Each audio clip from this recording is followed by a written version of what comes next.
अस्सलाम वालेकुम जी। पाकिस्तान एक दादा अबू बन गए हैं इलाके के। फील्ड मार्शल साहब ने डोनाल्ड ट्रंप साहब को फ़ोन किया है, शहबाज शरीफ साहब ने ईरानी सदर को फ़ोन किया है, मुज़ाकरात होंगे और पाकिस्तान में होंगे। अभी तक की खबर आ रही है, क्या कंफर्म है क्या नहीं कुछ पता नहीं है, लेकिन ये फैलाई जा रही है खबर सोशल मीडिया पर। जैरेड कश्नर और स्टीव विटकॉफ, जो दो फ्रॉड, ये धोखेबाज जिन्होंने ईरान को धोखा दिया, वो इस टाइम इस्लामाबाद में मौजूद हैं। तो बड़ी पॉजिटिव खबर है पाकिस्तान के लिए, इस पर बात करूंगा। फिर बादशाह हमारे जो हैं वो फॉरेन पॉलिसी के चीते बन चुके हैं, वो इलाके में इज्जत कमा चुके हैं, मुल्क में टगे कोई रिस्पेक्ट नहीं है, इस पर भी बात करूंगा। फिर साइफर कहानी एक बार फिर आज मंजरेआम पर आ गई है। वो किसकी वजह से, वो वजह है आरिफ अलवी साहब। उन्होंने जो कहानी बयान की है कुछ उसमें ऐड करूंगा, ये सारी चीज़ें आपको सुनाऊंगा।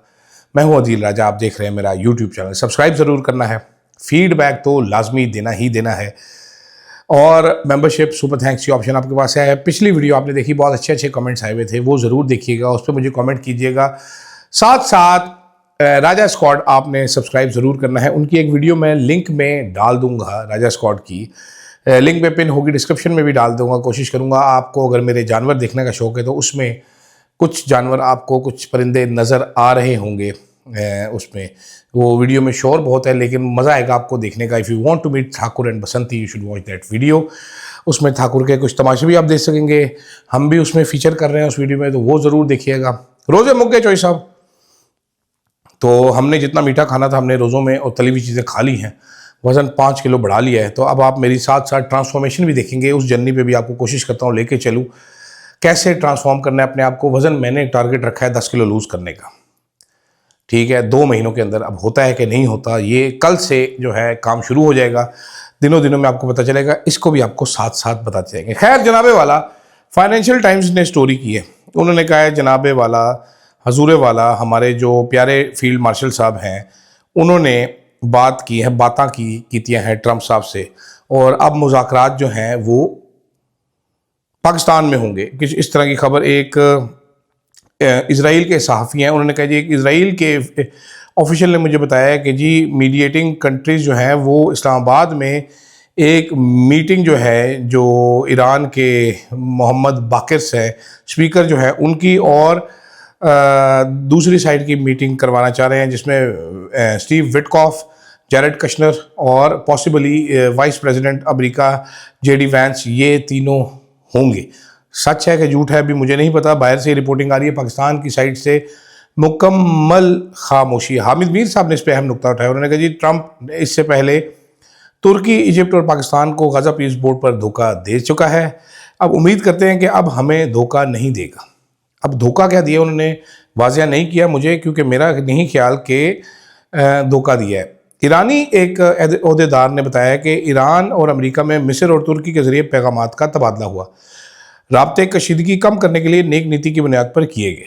उन्होंने पाकिस्तान का नाम नहीं दिया, ठीक है। और उसके अलावा जनाब जो इंटरेस्टिंग चीज़ ये है वो ये है कि जो मोहम्मद बाकिर साहब है वो कह रहे हैं हमारे लोगों की डिमांड है complete and humiliating punishment of the aggressors, all officials stand firmly behind the leader and people until this goal is achieved. America के साथ कोई निगोशिएशंस नहीं हुई, फेक न्यूज़ फैलाई जा रही है ताकि ऑयल मार्केट में तेल की कीमतें कम कर ली जाए। लेकिन कुछ तो है जिसकी पर्दादारी अब एक्सियो न्यूज़ के मुताबिक 3 सालिस ममालिक हैं, मिस्र, तुर्की और पाकिस्तान ने अमेरिका और ईरान से इन्होंने अलग अलग बात की, ठीक है, बराह रास्त बात का वो नहीं है। इसके अलावा ईरानी वजारत खारजा ने कहा 2 ममालिक के जरिए बातचीत हुई है, प्रेस टीवी ने रिपोर्ट किया। फिर बाकिर साहब का जो ट्वीट है उन्होंने तरदीद कर दी है कि भाई कोई भी बात नहीं हुई। रॉयटर्स जो है वो कह रहा है कि ईरानी हुकाम ने तस्दीक की है कि अमेरिका ने हफ्ते के रोज़ बाकिर साहब जो है उनसे मुलाकात की दरख्वास्त की है, ताकि अभी जवाब नहीं दिया गया। अमेरिका ईरान बराह रास्त कामयाबी का वेन्यू फ़िलहाल इस्लामाबाद बताया जा रहा है। जनाबे वाला तो हम बन गए हैं एक नई जंग के अमन करवाने के हम वो। फाइनेंशियल टाइम्स ने रिपोर्ट किया कि फील्ड मार्शल साहब ने बात की है जी ट्रंप से। उन्होंने कहा ट्रंपू यार तेरी मेहरबानी है ना कर, देख मसले हो रहे हैं। ट्रंपू ने कहा यार you are my favourite field marshal, I agree with you. बड़े सारे सहाफ़ी ट्वीट कर रहे थे, बड़ी पॉजिटिव डेवलपमेंट है, पाकिस्तान अगर ये करवा रहे हैं, बड़ा ज़बरदस्त, पाकिस्तान का बड़ा रोल हो जाएगा इंटरनेशनली, बड़ी गेम हो जाएगी पाकिस्तान की। तो मैंने एक दोस्त को जो डिफेंस मामलात के माहिर हैं उनको मैंने कॉल की, मैंने कहा इसमें कोई बुरी चीज़ भी है? कहता नहीं यार ये है तो बड़ी पॉजिटिव डेवलपमेंट। तो फिर हमें सूझी शरारत, हमने फिर कुछ सवाल किया। मैंने कहा जी ये हम करा देंगे जंग बंदी, तो इससे मेरे लिए फ़ायदा ये होगा कि पेट्रोल थोड़ा सस्ता हो जाएगा। उन्होंने कहा जी बिल्कुल। मैंने कहा इसके अलावा मेरी ज़िंदगी पर क्या फ़र्क पड़ेगा? उन्होंने कहा मुझे समझ नहीं आई। मैंने कहा पाकिस्तान के जो अंदरूनी मसाइल हैं, क्योंकि अब हम खारजा पॉलिसी के चैम्पियन बन चुके हैं, तो कि दाखिली मसाइल जो हैं वो हल हो जाएंगे हमारे। कहता नहीं यार वो तो वैसे ही रहेंगे, देखिए वो तो जब तक हल नहीं किए जाएंगे। मैंने कहा तो आप मुझे ये बता रहे हैं कि हम दो ममालिक के दरमियान में जंग को बंद करवा सकते हैं, लेकिन अपने मुल्क में हम ये नहीं करवा सकेंगे अपने मुल्क के मसाइल हल। उन्होंने कहा जी अनफॉर्चुनेटली लगता है ऐसा। मैंने कहा नहीं मुझे कोई फ़ायदा नहीं होगा। उन्होंने कहा लॉन्ग रन में फिर तो आपको कोई फ़ायदा नहीं होगा। तो जनाब मुबारक हो, आपको कोई फ़ायदा नहीं होगा। अच्छा अब जंग बंद हो जाएगी, हमारा बड़ी बल्ले बल्ले वाह वाह हो जाएगी। अगर मुज़ाकरात नाकाम हो गए फिर क्या होगा? ये सवाल मेरे जहन में है। अगर मुज़ाकरात नाकाम हो गए तो फिर क्या होगा? ट्रंप ईरान को इससे पहले धोखा दे चुका है।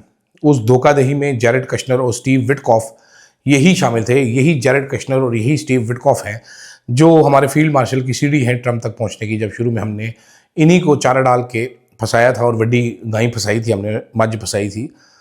तो लेकिन यही वो लोग थे जिन्होंने ईरान को धोखा दिया। सारी डील होने के बावजूद नेतन्याहू के कहने में आके इन्होंने ये किया। तो अब क्या गारंटी है कि पास हो जाएगा? मुझे तो लग वही रह गया अगर नाकाम हो गए तो फिर हमारा क्या होगा? कालिया। कामयाब हो गए तो चलो हमें ये मिलेगा वो मिलेगा, कुछ भी कख भी नहीं मिलना। मेरा ख्याल है इट इज़ हाई टाइम कि हमारे फील्ड मार्शल साहब, हमारे शहबाज शरीफ साहब ये रियलाइज़ करें कि दाखिली मसाइल भी बड़े इंपॉर्टेंट हैं, उनको भी हल करना है। दुनिया में अमन करवा लेते हम इस महीने, अगले महीने हम दाखिली मसाइल हल करवा लेते हैं और उसका पहला टेस्ट कल ही हो जाएगा। कल 24 तारीख है। इमरान खान की बहनों से इमरान खान साहब की मुलाकात है। देखते हैं वो मुलाकात करने दी जाएगी या नहीं दी जाएगी। वहाँ से आइडिया हो जाएगा आपको कि हम कितने एक संजीदा हैं अपने दाखिली मसाइल हल करने में। दूसरी तरफ आरिफ अलवी साहब, साबिक सदर, ने आज एक ट्वीट छिका है। लंबा चौड़ा सा उनका ट्वीट था।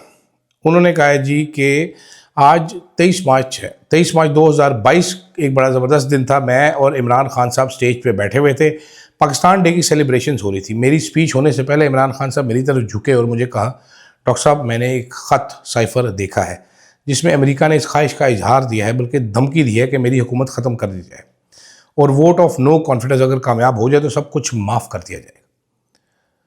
आरिफ अलवी साहब कहते हैं जी मैं हैरान रह गया इस रेवलेशन से, इसलिए मैंने अपनी स्पीच में ना पहले मैंने कहा जी हम ज़रा मैं कुछ एड्रेस करना चाहूँगा, तो मैंने फिर स्पीच में चेंज की फ़ौरन से पहले और मैंने बोला ख़वातीनो हज़रात, हम एक ज़िम्मेदार एटमी क़ुव्वत है और तमाम ममालिक के साथ अमन चाहते हैं, उनकी खुद मुख्तारी का एहतराम करते हैं और पुरअमन बकाए बाहमी के असूलों पर कारबंद है और कायम रहेंगे।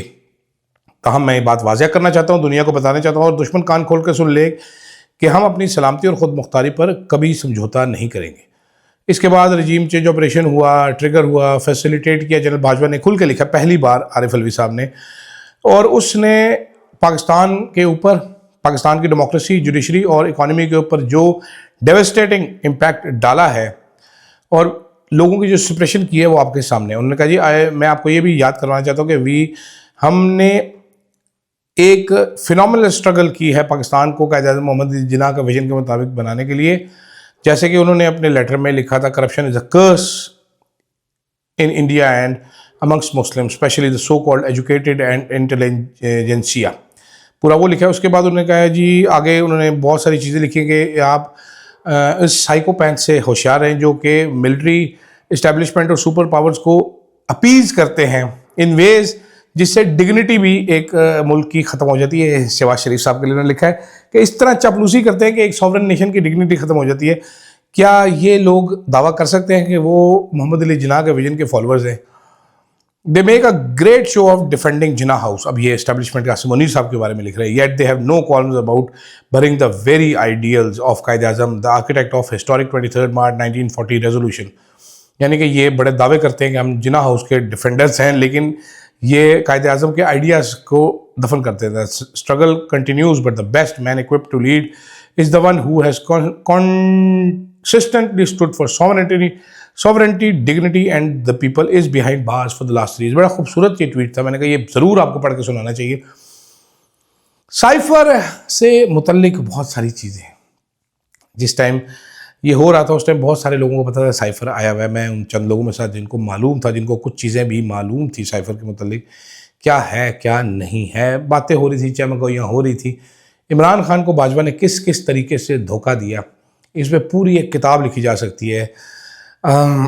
और बहुत दिलचस्प किताब लिखी जा सकती है। बहरहाल आपको ये बता देता हूँ कि इस एक एक चीज़ से डिले करवाया गया, एक एक दिन का डिले करवाया गया इमरान खान को कि आज ये है, अभी ये होना है जी, अभी वो इस्लामिक सरबराही कॉन्फ्रेंस है, ये जिक्र नहीं करना, ये नहीं करना, वो नहीं करना। बिल आखिर इमरान खान ने इस्लामाबाद में एक जलसा रखा और वहाँ पर लहरा के साइफ़र का बताया। उससे पहले क्या क्या दबाव डालते रहे इमरान खान के ऊपर, और वो भी कोई शेर का बच्चा है जो अड़ गया कि मैं बोलूँगा ही बोलूँगा।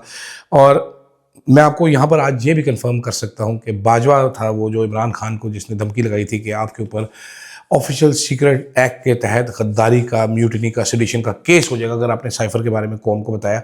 ये वो बदकिरदार शख्स था जो आज अपने घर में बैठा है, किसी को पहचान नहीं सकता, मुंह से थूकें निकल रही हैं, वो साफ़ नहीं कर सकता, पखाना पेशाब साफ़ अपना खुद नहीं कर सकता, इस अंजाम को पहुँचा हुआ है। ऐसे अंजाम से डरें, खारजा पॉलिसी के चैंपियन ज़रूर बने, दाखिला पॉलिसी में भी आपकी मेहरबानी थोड़ा सा काम करे।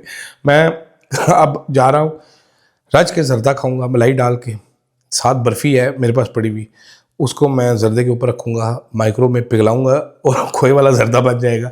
साथ थोड़ी सी मेरे पास बिरयानी पड़ी है, वो मिक्स करूँगा थोड़े से साइड पे चावलों में, थोड़ा सा दही भी पड़ा हुआ है मेरे पास खालिस मलाई वाला, वो भी एक साइड पे ज़र्दे के डालूंगा। तो ये ज़र्दे की एक 2000 कैलोरी वाली प्लेट होगी। आखिरी में ये छिक के सोऊंगा।